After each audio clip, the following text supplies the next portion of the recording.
C'est ici que je veux inviter, s'est exclamé Georges Prêtre quand il est sorti de la gare de Louvciennes il y a une cinquantaine d'années. Le coup de cœur d'un homme de cœur qui carburait à l'émotion. L'intuition d'un artiste génial dont les choix étaient toujours guidés par la passion. La semaine dernière, Georges Prêtre nous a quittés.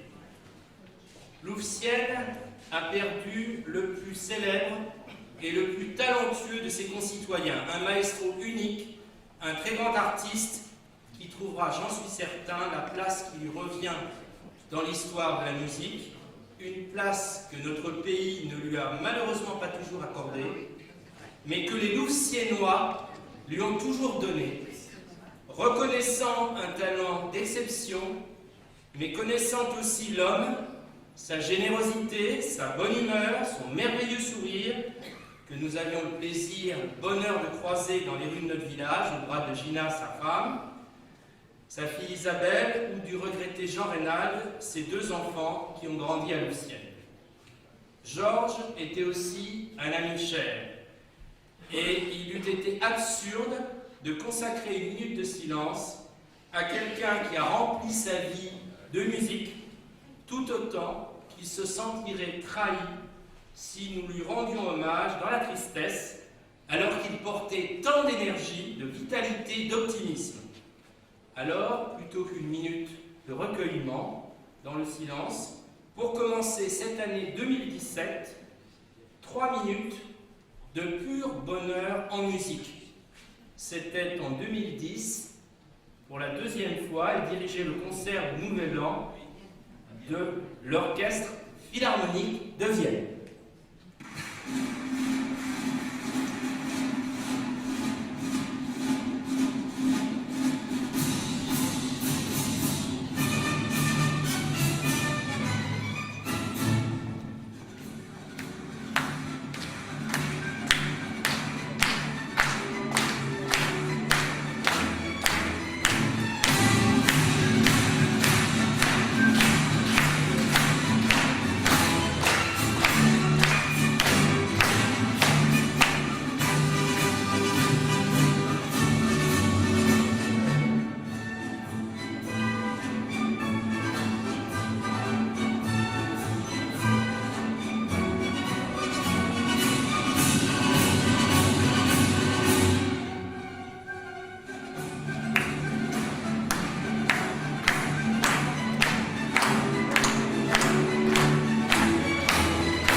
vous souhaite à tous le bonheur, la joie, l'émotion, l'optimisme et l'énergie que Georges Prêtre mettait dans sa musique. Merci à vous toutes et à vous tous d'être présents aujourd'hui, Louvciennoises et Louvciennois, qui un jour vous êtes dit « c'est ici que je veux habiter ». Alors je voudrais souhaiter la bienvenue à monsieur le sous-préfet, Stéphane Gros-Vogel, dont l'année délicate qui vient de s'écouler m'a permis d'apprécier l'esprit de dialogue et de proximité. Je ne doute pas que c'est dans ce sens que nous continuerons à collaborer. Bienvenue à nos parlementaires, Alain Gournac, notre sénateur, Pierre Lequillet, notre député qui cette année a marqué son attachement encore et son engagement déterminé pour cette ville qui est et qui restera la sienne. Pierre Morange, député maire de Chambourcy, avec lequel j'ai eu le privilège de travailler très étroitement sur des dossiers déterminants pour nos deux villes et l'ensemble de notre communauté d'agglomération. Jacques Miard, député maire de Maisons-Laffitte, et grand animateur de notre vie intercommunale. Bienvenue aussi à notre représentante au sein de l'Assemblée régionale, Anne Père, qui siège aux côtés, aux côtés de Pierre Lequillet. Et puis bienvenue bien sûr à tous mes collègues de notre communauté d'agglomération Saint-Germain-Boucles-de-Seine, et bien sûr notre président, notre valeureux président Pierre Pont, qui est caché derrière, maire de Sartrouville, récemment canonisé Saint-Pierre de Saint-Germain-Boucles-de-Seine en la mairie de Maisons-Laffitte.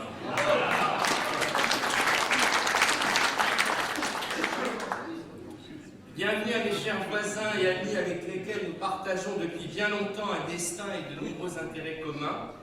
J'ai nommé Marcelle Gorgès, maire de Port-Marly, également conseillère départementale, et Jean-Yves Perrault, maire de Marly-le-Roi et premier vice-président de notre communauté d'agglomération.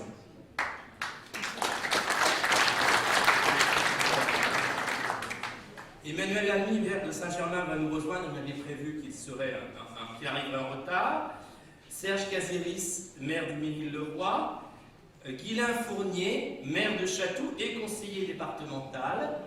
Jean-Roger Davin, maire de Croissy-sur-Seine. Bernard Bouchereau, maire du Vésinet. Il est caché là-bas derrière. Samuel Benoudiz, maire d'Aigremont. Brigitte Morvan, maire de Mareil-Marly. Et puis aussi, bienvenue, alors j'espère que j'en ai pas oublié, c'est classique, on en oublie toujours un ou deux, qui sont venus, qui se cachent. Bienvenue aussi à mes confrères des villes voisines, en particulier Luc Vatel, maire de Bougival. Philippe Briot, maire du Chesnay et notre conseiller départemental. Le voilà. Claude Jamati, maire de Bailly. Michel Logier, maire de Montigny-le-Bretonneux, avec lequel nous avons essuyé, il est là, nous avons essuyé une tempête de neige ce matin en allant nous étions ensemble à Saint-Nom-la-Bretèche.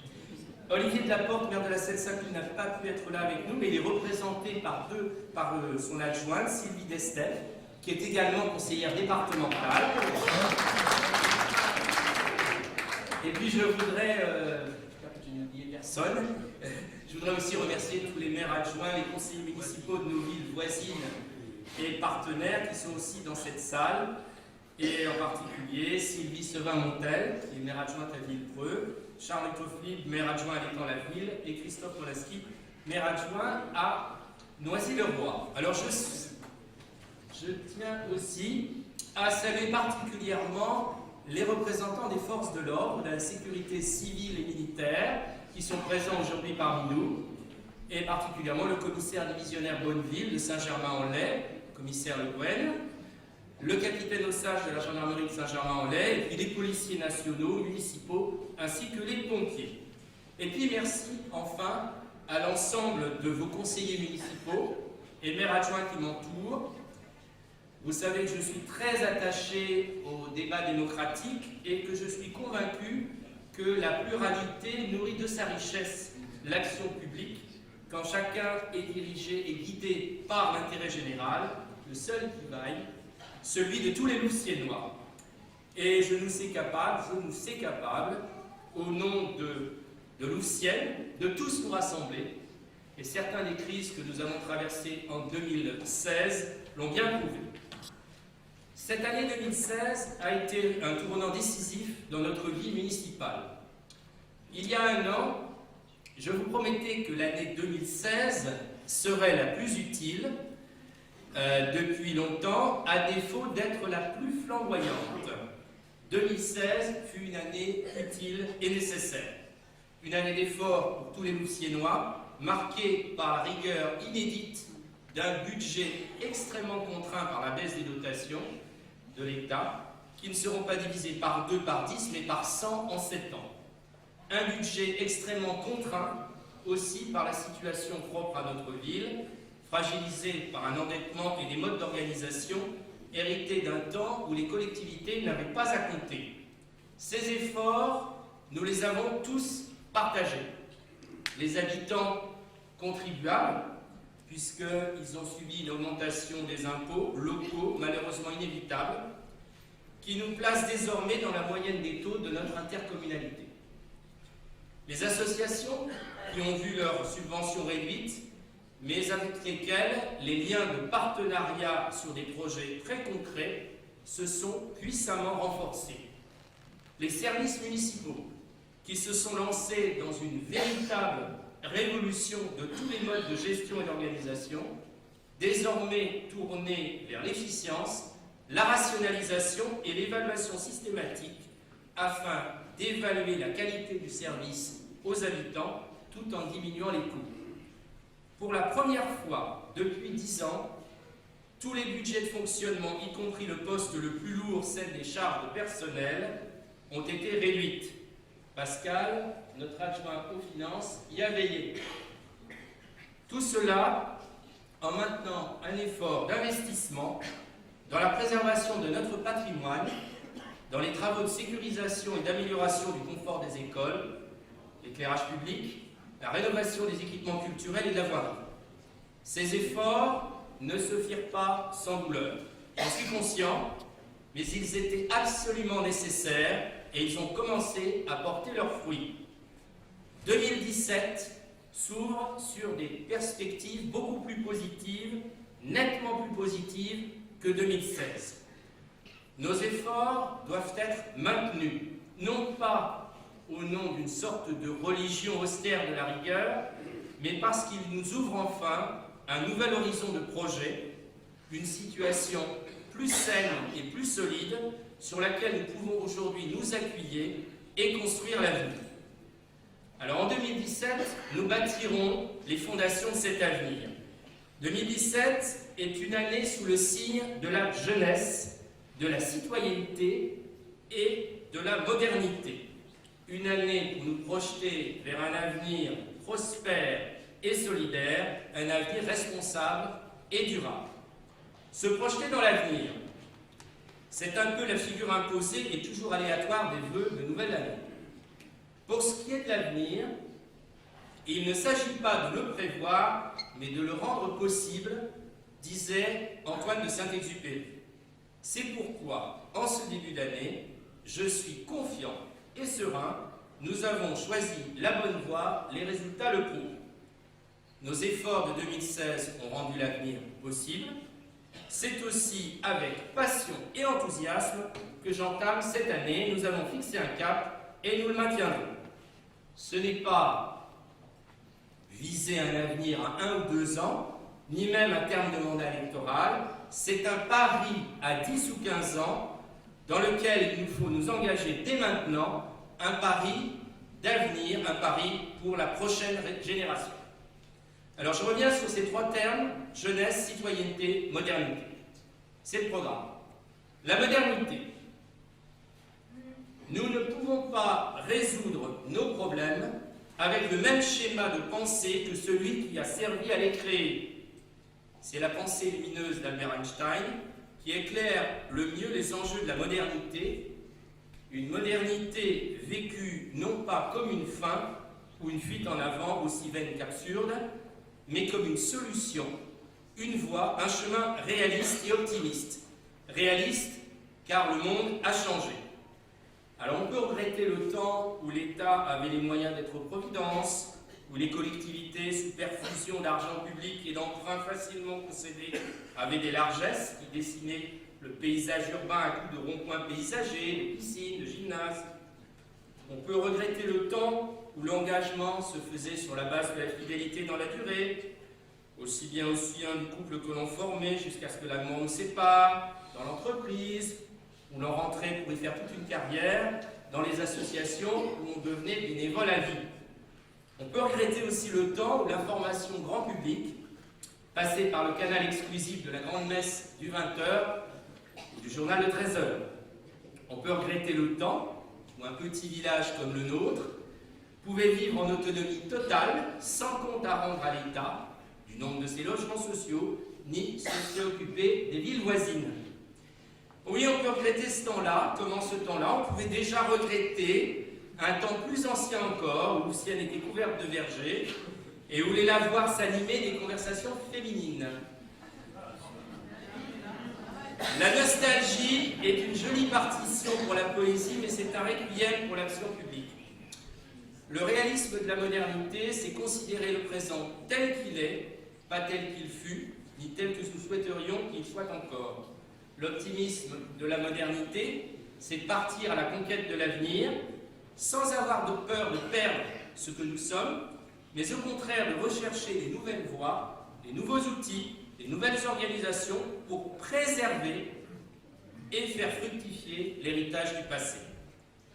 En 2017, le meilleur exemple de cette modernité au service de la préservation de notre héritage sera l'adoption de notre nouveau PLU, ou comment utiliser au mieux les nouveaux outils réglementaires à notre disposition pour protéger au mieux l'environnement de notre village. Un PLU qui permettra la préservation maximum des espaces naturels. 337 hectares verts de zones vertes seront protégés, soit 67% de la surface totale de notre commune. Cela représente une augmentation de 38 hectares par rapport au PLU voté en 2013, l'équivalent de 28 parcs des Trois Grilles. C'est toi qui as mesuré ça, alors? Un PLU qui nous permettra de garder la main sur notre croissance urbaine grâce à un développement maîtrisé et harmonieux de notre habitat en privilégiant la mixité sociale et encadrant la construction des nouveaux logements. Un PLU qui permettra un nouvel essor économique en permettant enfin aux projets de ville verte de sortir de terre. À la clé, la création de 1000 à 2000 emplois sur la zone. Le réalisme de la modernité, c'est également prendre acte du désengagement pérenne de l'État. Il faut impérativement diversifier nos sources de financement si nous ne voulons pas rester otages des baisses des dotations, ni accentuer la pression fiscale déjà trop lourde sur les contribuables. Cette diversification des sources de financement passe par le développement économique de nos collectivités. Là encore, le développement du site de Villevert sera crucial, à la fois pour la ville de Lucienne, mais aussi pour l'ensemble de notre communauté d'agglomération. Le 8 décembre dernier, notre intercommunalité a adopté son pacte financier et fiscal de solidarité. Il permettra à notre ville d'obtenir la restitution de 50% du produit fiscal généré sur le site de Villevert, labellisé zone de croissance économique. Et je tiens vraiment ici à saluer le travail de collaboration de l'ensemble de mes collègues maires de Saint-Germain-Boucles-de-Seine qui ont soutenu cette démarche dérogatoire, puisque la loi prévoit désormais que la fiscalité professionnelle soit normalement perçue à 100% par les communautés d'agglomération. Nous n'oublierons pas la confiance que vous nous avez témoignée en acceptant que les Luciennois soient les premiers bénéficiaires du développement de Villevert. Comptez sur nous, Villevert sera un succès et vous y trouverez aussi votre juste intérêt.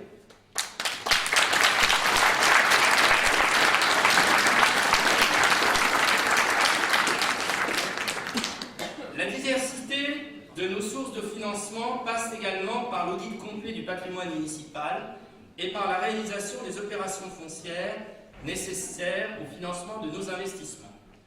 La vente des terrains des tennis de voisins et de ceux de l'Aqueduc permettra la construction de logements mixtes de qualité dont Louvciennes a besoin, mais c'est aussi près de 5,5 millions d'euros dans les caisses de la ville pour contribuer à nous désendetter et à financer nos investissements. Car l'investissement ne doit pas être sacrifié à la rigueur budgétaire.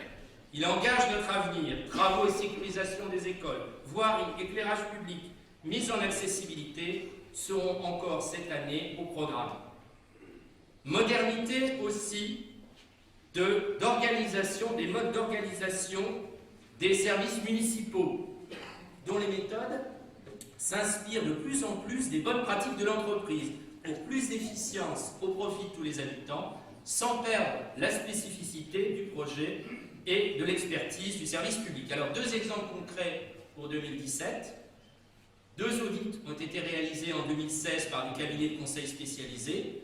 L'un permettra de rationaliser l'ensemble des procédures budgétaires et d'aboutir à ces fameux tableaux de bord actualisés dont nous avons besoin pour piloter une collectivité moderne.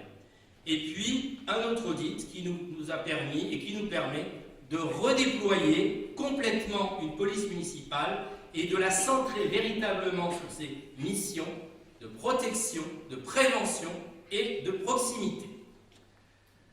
Les nouvelles technologies sont aussi le support de la modernité. En 2017, la fibre sera disponible pour l'ensemble des habitants de Louvciennes. Les outils numériques déjà largement présents dans nos écoles et à la bibliothèque continueront à être fortement soutenus par la municipalité. Et puis, l'innovation et les nouvelles technologies sont également au service de la qualité de notre environnement. Début 2017, la nouvelle usine de décarbonatation de l'usine Cévesque de Louvciennes entrera en fonctionnement et elle va permettre à l'ensemble des habitants de Louvciennes, des habitants des Yvelines et des Hauts-de-Seine qui sont desservis par cette usine, de bénéficier d'une eau moins calcaire et moins chère. N'est-ce pas, Robert? Oui. Elle est là. Elle est là.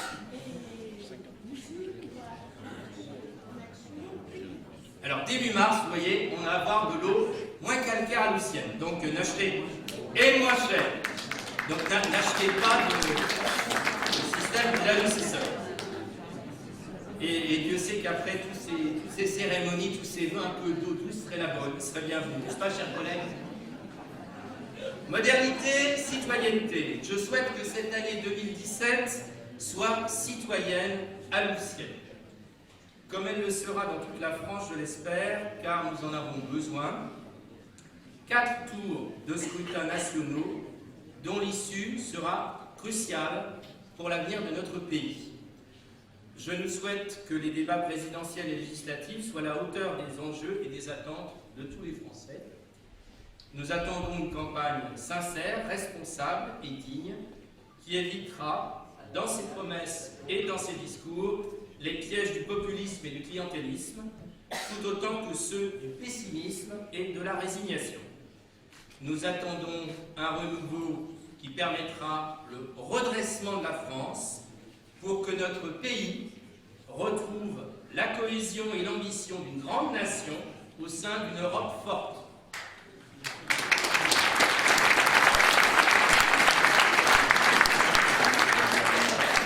La France en a besoin, le monde en a besoin.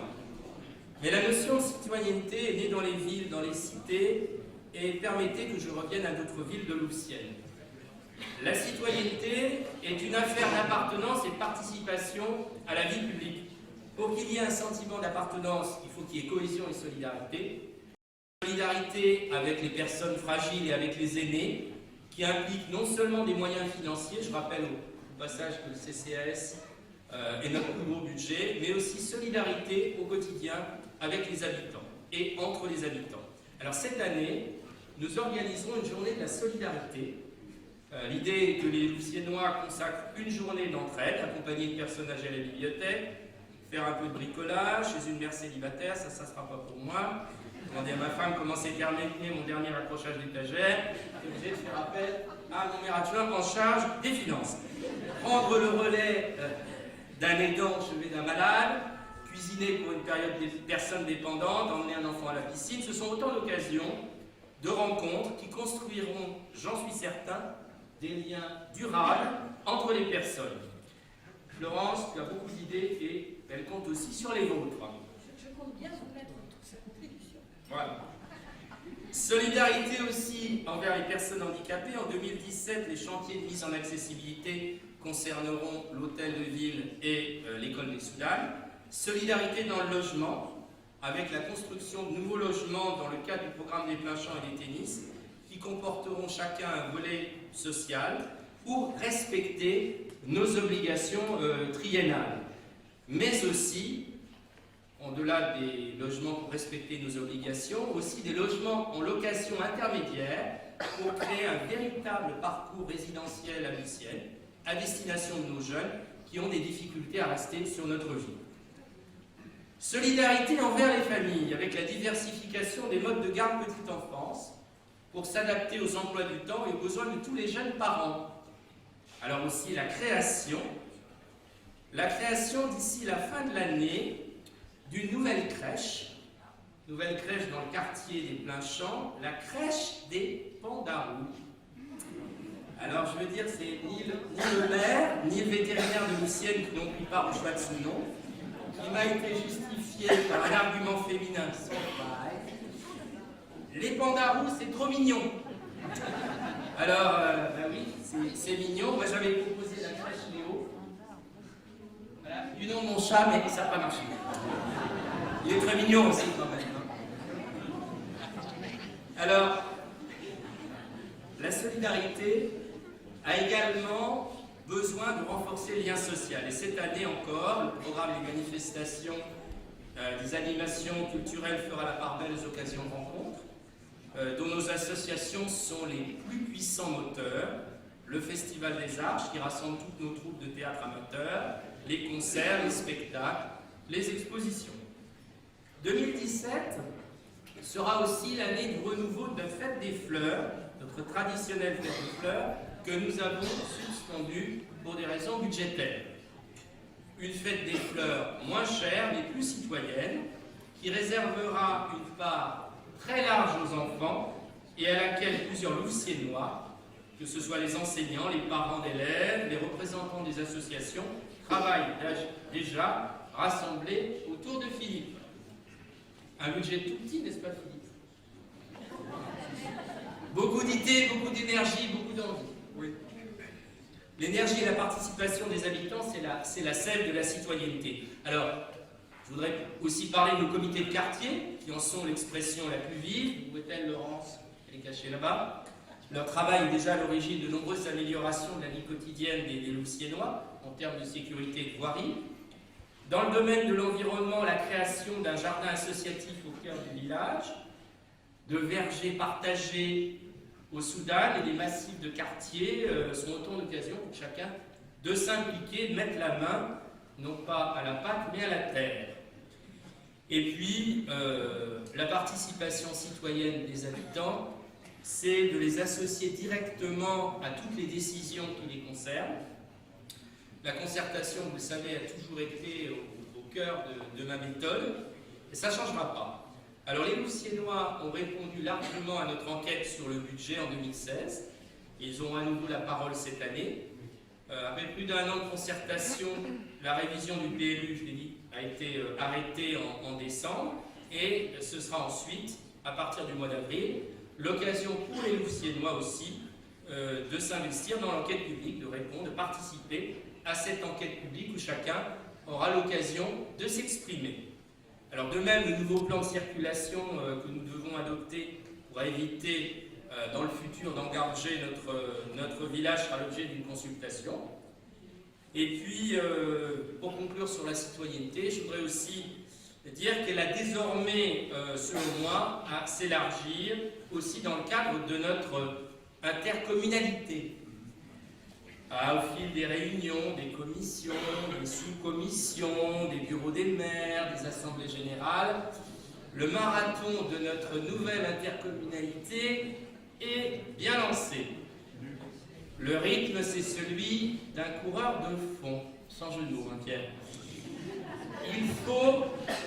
Il faut de l'endurance et ne jamais s'essouffler, mais des étapes très concrètes ont déjà été franchies.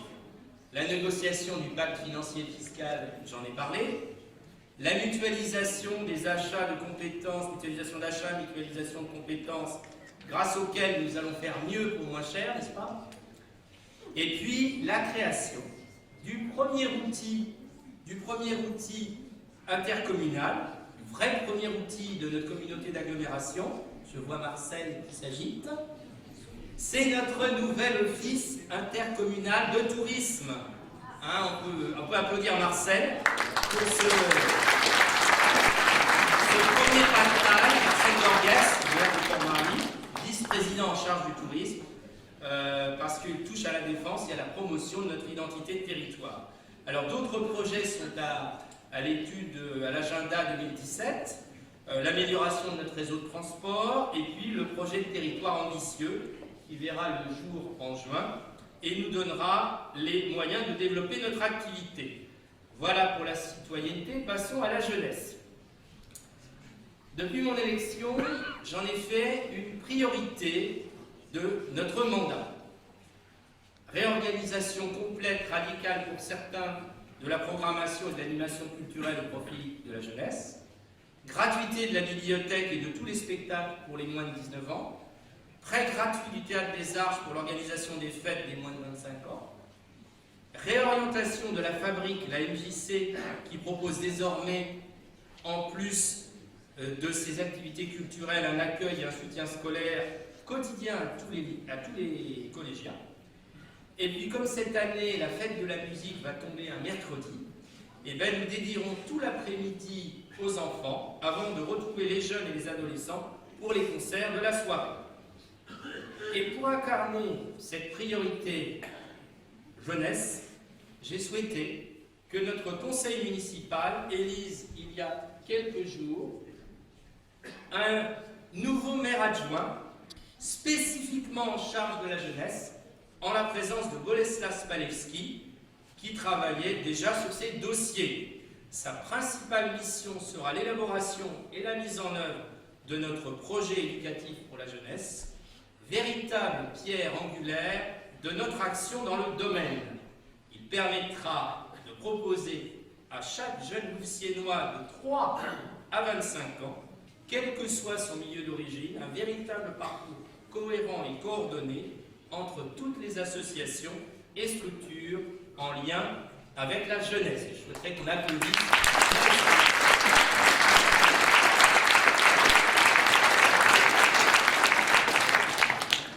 Alors, j'aimerais donc que ce soit les jeunes qui concluent cette cérémonie des vœux. Ils attendent depuis le début. Derrière le rideau, ils sont cachés. Ils les cachent. Alors, je vous demande de les applaudir pour les encourager. Les jeunes qui le savent, qui ne sont pas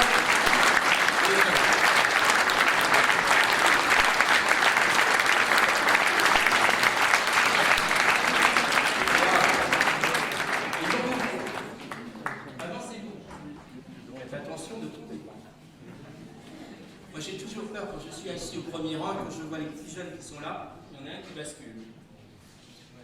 Là, je suis à côté, c'est bon. Alors, les jeunes vont vous présenter leur projet pour 2017. Ils y ont travaillé ce matin même. Alors, voyez qu'avec eux, le temps administratif se raccourcit. Ça va vite. Délibération, vote, adoption, présentation à tous les Louvciennois aujourd'hui. Vous pouvez faire comme ça. Pierre, je sais que tu les accueilles bientôt à l'Assemblée nationale. Il va falloir que tu suives le rythme. Alors, on vous écoute. Bonne année 2017 à tous. Bonne santé et n'attrapez pas la grippe. Et beaucoup de bonheur pour tous les Louvciennois. Le projet de 2017 consiste à créer un site internet.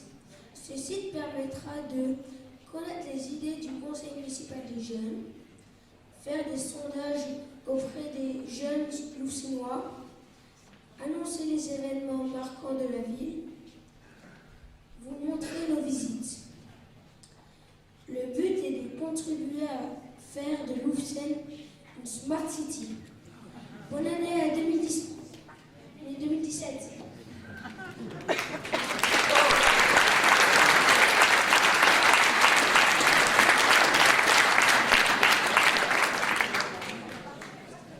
À l'occasion de l'inauguration du centre culturel qui devait porter son nom à Vaziers, sa ville natale de la banlieue de Douai, Georges Prêtre, le fils de famille modeste, le ch'ti, recevait une lampe de mineur des mains du maire. Alors aux enfants présents, il disait « Ne désespérez jamais, voyez ce que je suis devenu, moi Georges Prêtre. Vous pouvez tous un jour sortir de l'ombre pour aller vers la lumière. » Eh bien, cette espérance, cette foi inébranlable en l'avenir, ce choix vital de toujours préférer la lumière de l'existence à l'ombre qui obscurcit parfois nos vies, cette volonté d'aller toujours de l'avant malgré les épreuves, cette conviction du futur possible plutôt que la résignation au présent difficile, c'est tout ce que je souhaite, c'est tout ce que je vous souhaite à vous, les jeunes. C'est tout ce que je vous souhaite à vous tous ici présents. C'est tout ce que je souhaite à Louvciennes. C'est tout ce que je souhaite à la France. Vive Louvciennes, vive la République et vive la France.